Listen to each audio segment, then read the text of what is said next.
Guys, നമ്മുടെ road to Qatar എന്ന് പറയുന്ന ഒരു സീരീസ് 2019 തുടങ്ങിയാണ്. ഇപ്പോൾ 5 വർഷമായി. ആദ്യം നമ്മൾ വേൾഡ് കപ്പിൻ്റെ ഒരു രീതിയിൽ തുടങ്ങിയാണ്, പിന്നീട് ഏഷ്യൻ കപ്പ് അങ്ങോട്ട് മാറ്റിയപ്പം അങ്ങനെ അത് തുടർന്നു പോയതാണ്. ഏതായാലും റോഡ് ടു ഖത്തർ സീരീസിൻ്റെ ഒരു അവസാന ഘട്ടത്തിലേക്ക് എത്തുമ്പോൾ എന്താ പറയുക, നമ്മൾ യോഗ്യതയൊക്കെ നേടിയെങ്കിലും ഒരു നിരാശാജനകമായിട്ടുള്ളൊരു സാഹചര്യത്തിലാണ് ഇപ്പോൾ നിൽക്കുന്നതെന്നാണ് എനിക്ക് പറയാനുള്ളത്. ഏതായാലും welcome back to road to Qatar.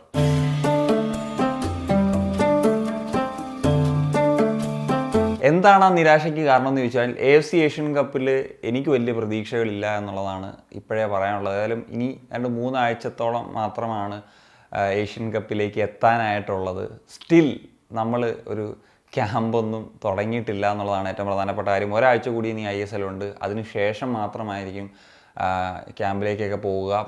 13-ാം തീയതിയാണ്, അടുത്ത വർഷം 13-ാം തീയതിയാണ് ഇന്ത്യയുടെ മത്സരങ്ങൾ ആരംഭിക്കുന്നതും. കരുത്തരായിട്ടുള്ള ടീമുകൾക്കെതിരെ, ഓസ്ട്രേലിയക്കെതിരെ കളിച്ച് തുടങ്ങുക എന്നുള്ളത് വളരെ വലിയ ഒരു ചലഞ്ച് തന്നെയാണ് എന്നുള്ളതാണ്. അപ്പം നമുക്കൊരു 2 ആഴ്ചത്തെ ക്യാമ്പിന് ശേഷം വേണം ഇത്രയും വലിയൊരു ടൂർണമെൻറ്റിൽ പങ്കെടുക്കാൻ. വലിയ പ്രതീക്ഷകളൊക്കെ തന്നെയായിരുന്നു കഴിഞ്ഞ വർഷത്തെ ഏഷ്യൻ കപ്പിലെ പെർഫോമൻസ് വെച്ചിട്ടൊക്കെ. ഈ ഒരു വർഷം അതിനേക്കാൾ ബെറ്റർ റൗണ്ട് ഓഫ് 16 എന്നുള്ളത്. പക്ഷേ ആ ഗ്രൂപ്പ് തന്നെ കുറച്ച് ബുദ്ധിമുട്ടുള്ളൊരു ഗ്രൂപ്പാണ്. അതിനോടൊപ്പം തന്നെ ഒരു ക്യാമ്പില്ലാതെയൊക്കെ പോകുന്നൊരു സാഹചര്യത്തിൽ, കുറഞ്ഞൊരു ക്യാമ്പിൽ പോകുന്ന സാഹചര്യത്തിൽ എന്ത് റിസൾട്ട് ഉണ്ടാവും എന്നുള്ളത് കണ്ടറിയണം. അതായത് ഇങ്ങനെയുള്ളൊരു സാഹചര്യത്തിലൊക്കെ പലരും ഒക്കെ കമൻറ്റ് ചെയ്യുന്നുണ്ട്, നമ്മുടെ വേൾഡ് കപ്പ് ഒക്കെ കളിക്കുന്ന അടക്കം വലിയ ടീമുകൾ പോലും ഇങ്ങനെയൊക്കെ അല്ലേ പോകുന്നത്, 2 ആഴ്ചത്തേക്കുള്ള രീതിയിലേക്കൊക്കെ അല്ലേ പലപ്പോഴും ഇങ്ങനെയുള്ള ടൂർണമെൻറ്റുകളെ സമീപിക്കാറ് എന്നുള്ളത്. പക്ഷേ ഒരു കാര്യം മനസ്സിലാക്കണം, അത് ഈഗോർ ഷിമാച്ച് തന്നെ ഇതുമായി ബന്ധപ്പെട്ടൊരു കാര്യം പറഞ്ഞിട്ടുണ്ട്. അത് ശരിയാണെന്ന് എനിക്കും തോന്നിയിട്ടുണ്ട്. അതായത് അങ്ങനെയുള്ള രാജ്യങ്ങളിലെ പ്ലേയേഴ്സിനെ പോലെ അല്ല നമ്മുടെ ഒരു പ്ലേയേഴ്സ് ഒരു ടാക്റ്റിക്കലി ഒക്കെ അഡാപ്റ്റ് ആകാനുള്ളൊരു ടൈം എടുക്കും. ഇപ്പോൾ ISL ഒരു ക്ലബ്സും ഒക്കെ ആയിട്ട് കളിച്ചുകൊണ്ടിരിക്കുന്നു. അതിനുശേഷം ആ ഇൻറ്റൻസിറ്റി അല്ല നാഷണൽ ടീമിലേക്ക് വരുമ്പം ആ ടാക്ടിക്സ് അല്ല, എല്ലാത്തിലും ചേഞ്ചസ് സംഭവിക്കും. അപ്പോൾ അതാണ് ഒരു പ്രശ്നം എന്ന് പറയുന്നത്. എന്നാൽ നമ്മുടെ ഏഷ്യയിലെ ഒരു സെക്കൻഡ് ടയർ രാജ്യങ്ങളൊക്കെ തന്നെ ഈ പറഞ്ഞ പോലെ കൃത്യമായിട്ടുള്ളൊരു ക്യാമ്പോട് കൂടി തന്നെ ഇങ്ങനത്തെ ടൂർണമെൻറ്റ്സിനെ സമീപിക്കുള്ളൂ എന്നുള്ളതാണ് ഏറ്റവും പ്രധാനപ്പെട്ട കാര്യം. ഇപ്പം നമ്മുടെ ഗ്രൂപ്പിൽ തന്നെയുള്ള ഉസ്ബെക്കിസ്ഥാൻ്റെ കാര്യം ആലോചിക്കാം. അവരുടെ ലീഗ് നേരത്തെ തന്നെ അവസാനിച്ചിരുന്നു. അവർ ഡിസംബർ 11-ന് 26-അംഗ ടീമിനെ പ്രഖ്യാപിച്ചൊരു ക്യാമ്പ് തന്നെ സ്റ്റാർട്ട് ചെയ്തു എന്നുള്ളതാണ്. ഏതാണ്ട് 1 മാസത്തിന് മുകളിൽ നീണ്ടു നിൽക്കുന്നൊരു ക്യാമ്പ് ഉസ്ബെക്കിസ്ഥാന് കിട്ടും. ഉസ്ബെക്കിസ്ഥാൻ നമുക്കറിയാലോ വളരെ കരുത്തരായിട്ടുള്ള ടീം തന്നെയാണ്. ഞാൻ ഓസ്ട്രേലിയക്കാളിൽ ഈ ഒരു ഇന്ത്യക്ക് ചലഞ്ച് ആകുന്നൊരു ടീം ഉസ്ബെക്കിസ്ഥാനായിട്ടാണ് കരുതപ്പെടുന്നത്. കാരണം ഞാൻ പലപ്പോഴായിട്ട് പറഞ്ഞിട്ടുണ്ട്, ഓസ്ട്രേലിയയാണ് ബെസ്റ്റ് ടീം, പക്ഷേ ഇന്ത്യക്ക് ചലഞ്ച് ഉണ്ടാകുന്നത് കുറച്ചും കൂടി ഉസ്ബെക്കിസ്ഥാനായിരിക്കും എന്നുള്ളതാണ് എനിക്ക് തോന്നുന്നത്.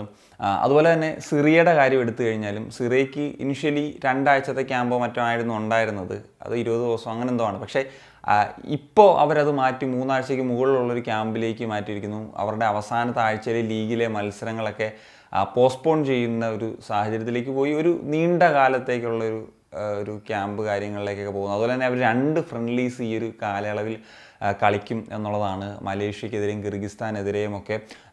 അതുപോലെ തന്നെ ഓസ്ട്രേലിയയുടെ കാര്യം എടുക്കുമ്പോൾ, ഓസ്ട്രേലിയക്ക് 2 ആഴ്ചത്തെ മാത്രം ക്യാമ്പേ ഉള്ളൂ. ലീഗ് അവരുടെ നിർത്തി വെക്കുന്നില്ല, പ്ലേയേഴ്സിനെ വിട്ടുകൊടുക്കുന്ന രീതിയാണ്. പിന്നെ ഓസ്ട്രേലിയ പറഞ്ഞ പോലെ ബിഗ് ടൂർണമെൻറ്റ്സിലൊക്കെ സ്ഥിരമായിട്ട് കളിക്കുന്ന ടീമാണ്, മുൻ ഏഷ്യൻ ചാമ്പ്യൻസാണ്, വേൾഡ് കപ്പിലൊക്കെ അത് അങ്ങനെയുള്ളൊരിതുണ്ട്. അപ്പം അവരുടെ പ്ലേയേഴ്സൊക്കെ പറഞ്ഞ പോലെ നല്ല സ്ഥലങ്ങളിലൊക്കെ കളിക്കുന്ന പ്ലേയേഴ്സും ഒക്കെ ഉണ്ട് എന്നുള്ളതാണ്. അപ്പം അവർക്കതൊരു പ്രശ്നമാവില്ല.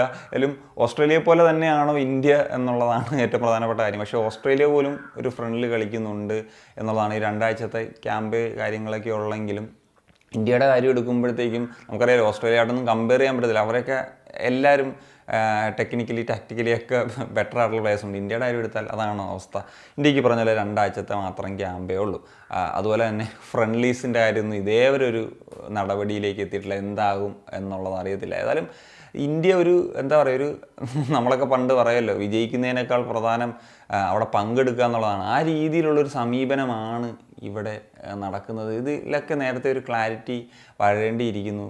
ഫെഡറേഷൻ ആണെങ്കിലും ആരാണെങ്കിലും ആ ഒരു കൃത്യമായിട്ടുള്ള തരണം. അറ്റ്ലീസ്റ്റ് 1 വീക്കിലെങ്കിലും ലീഗ് മാച്ചസ് ഒന്ന് പോസ്റ്റ്പോൺ ചെയ്യേണ്ട സിറ്റുവേഷൻ, അതായത് ഫിക്ചർ വന്ന സമയത്ത് തന്നെ ആ ഒരു രീതിയിലൊക്കെ ചർച്ചകൾ നടന്നിരുന്നെങ്കിൽ നന്നായതിനെ. അതിപ്പം എന്താണ്, ആരെയാണ് അതിൽ കടുംപിടുത്തം പിടിച്ചോ എന്നൊക്കെയുള്ള അറിയത്തില്ല. പക്ഷേ ഡിസപ്പോയിൻറ്റഡ് ആണ്. കാരണം ഇപ്പം മറ്റ് ടീമുകളുടെ കൂടി ഈ ഒരു ടൂർണമെൻറ്റിനെ സമീപിക്കുന്ന കാര്യം കാണുമ്പോൾ നമ്മുടെ അവസ്ഥ ആലോചിക്കുമ്പോൾ തീർച്ചയായിട്ടും വിഷമമുണ്ട്.